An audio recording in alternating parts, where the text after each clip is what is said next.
Isn't it time we addressed the elephant in the room?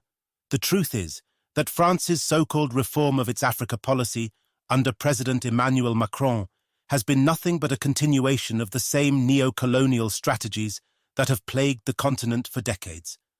Macron might have tried to craft a narrative of change, but the reality is that France has been forced out of the Sahel by the sheer will of African people and their military governments who are fed up with foreign interference.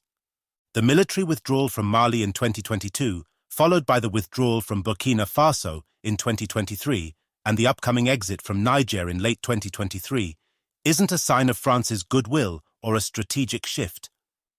It's a retreat, plain and simple.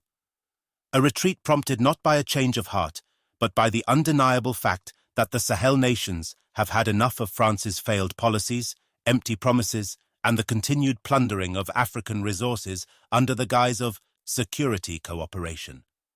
Let's be clear, France didn't voluntarily withdraw, it was ousted. The military governments in these countries recognized that France's presence was no longer about helping to combat terrorism or stabilizing the region, but about maintaining a foothold in Africa, keeping the old colonial structures in place under a different name. The so-called Françafrique, which Macron claimed was dead, is still alive and kicking, only now it's being rejected by the very people it was designed to subjugate. France's interventions in the Sahel, like Operation Barkhane, have done nothing but exacerbate the situation. Instead of stabilizing the region, French military presence has fueled anti-French sentiment, driven a wedge between governments and their people, and emboldened insurgent groups who use France's involvement as a rallying cry. What was intended to be a show of France's strength and commitment has turned into a public relations disaster, exposing the hypocrisy of France's new Africa policy. Let's talk about Macron's supposed efforts to distance himself from France's colonial past.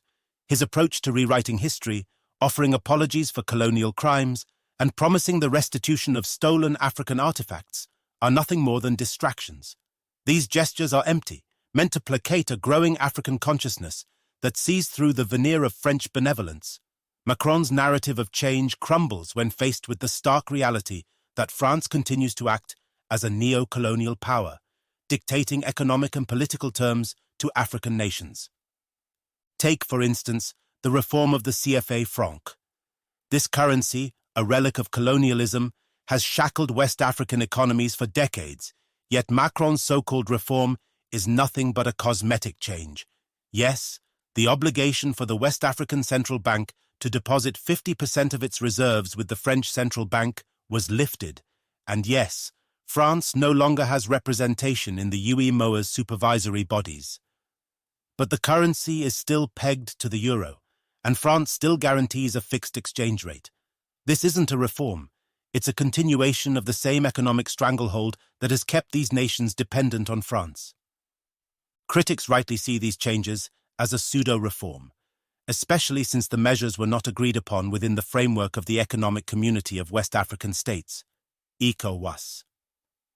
Instead, Macron pushed through these changes bilaterally with UEMOA, sidelining Anglophone West Africa and reinforcing divisions within the region. This is classic divide and rule. Keep the region fractured so that no unified front can rise against French interests.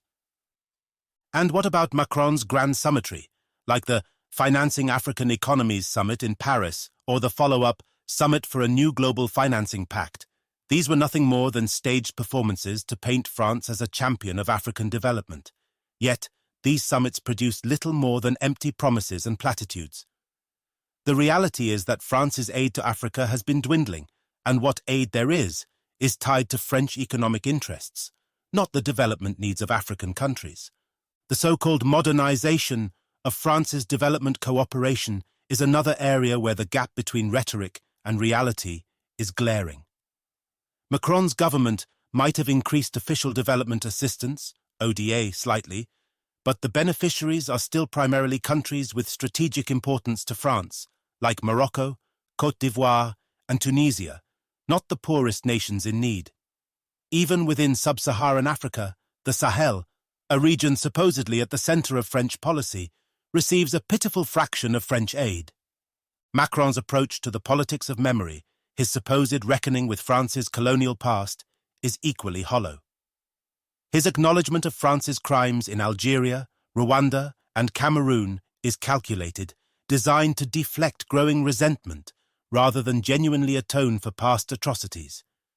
His statements during the 2017 Ouagadougou speech, where he urged African youth not to be blocked by the colonial past, show a profound misunderstanding, or worse, a deliberate dismissal of the continued impact of colonialism on the continent. Macron's message is clear. Forget the past and move on, as if the scars of colonialism are not still fresh and festering in African societies. Now, before we dive deeper into the failures of France's Africa policy, I want to take a moment to remind you all to like, comment, and subscribe to this channel. Your support helps us bring you these critical analyses that challenge the mainstream narratives. By subscribing, you'll stay informed about the unfolding dynamics in Africa and beyond, and you won't miss any updates on the crucial issues that affect our continent. So if you haven't already, make sure to hit that subscribe button and join our growing community. This brings us to the crux of the matter, the Sahel.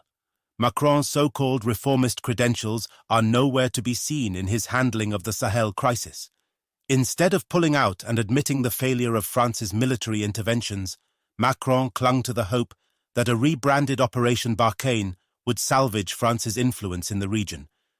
But this operation was doomed from the start. It was an operation that sought to impose French solutions on African problems, with little regard for the political and social realities on the ground. France's military presence in the Sahel was nothing more than an attempt to maintain its relevance and control in a region that it sees as a last bastion of French influence in Africa. But the people of the Sahel have spoken. Through their support for military governments that oppose foreign intervention, they have made it clear that they reject France's paternalism and demand true sovereignty.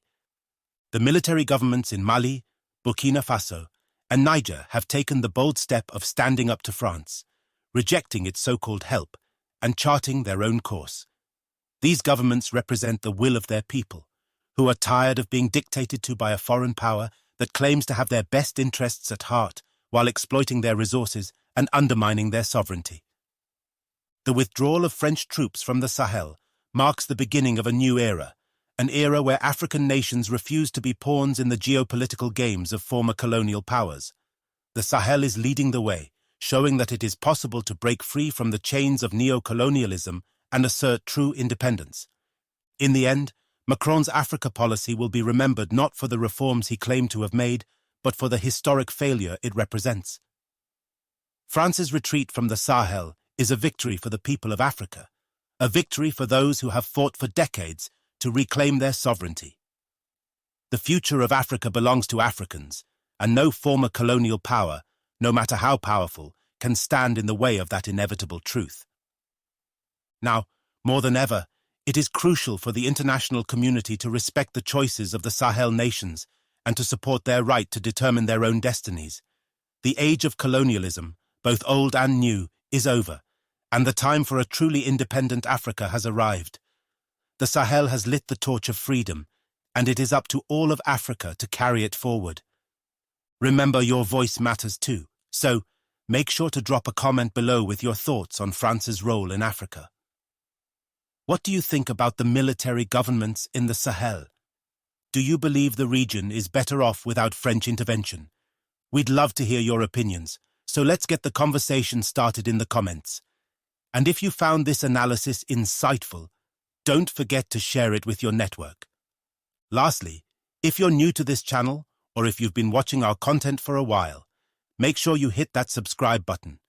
Your subscription helps us continue to bring you in-depth analyses on the pressing issues in Africa and around the world. Don't miss out on our future videos. Subscribe now, and let's continue this journey together toward a more informed and empowered Africa.